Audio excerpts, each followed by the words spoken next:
कवि Raja DJ Kavi Raja DJ Kavi Raja DJ Kavi राजा। तोरे चढ़ावा जवानी के गुरु राजा, तोरे जैसे हमें करनी हुजूर राजा, जी हुजूर राजा, जी हुजूर राजा, तोरे जैसे हमें करनी हुजूर राजा। तोरे चढ़ावा जवानी के गुरु राजा, तोरे जैसे हमें करनी हुजूर राजा, हम खुद भाईन मशहूर राजा।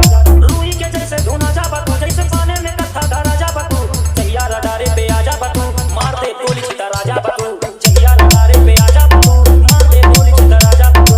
DJ Kavi Raja DJ Kavi Raja DJ Kavi Raja DJ Kavi Raja.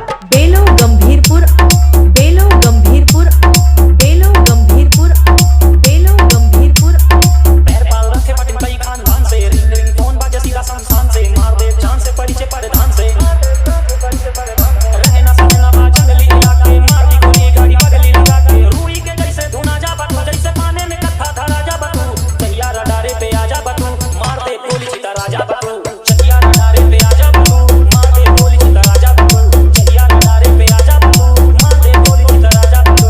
DJ Kavi Raja DJ Kavi Raja DJ Kavi Raja DJ Kavi Raja. Belo Gambhirpur Azamgarh बेलो गंभीरपुर आजमगढ़ बेलो गंभीरपुर आजमगढ़ बेलो गंभीरपुर आजमगढ़। चीनी सी बातें पर दिल जे के खड़वा बा, धोखे से वार करे मर्द नहीं भड़वा बा, धोखे से वार करे मर्द नहीं भड़वा बा, धोखे से वार करे मर्द नहीं भड़वा बा। चीनी सी बातें पर दिल जे के खड़वा बा, धोखे से वार करे मर्द नहीं भड़वा बा। राजनीति वाला हर दाव मिले, गाँव के बदले में गाँव मिले।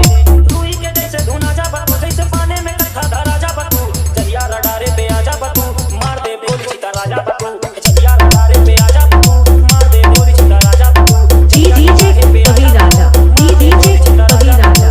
बेलो गंभीरपुर आजमगढ़। Mobile number 83 03 69 00 59।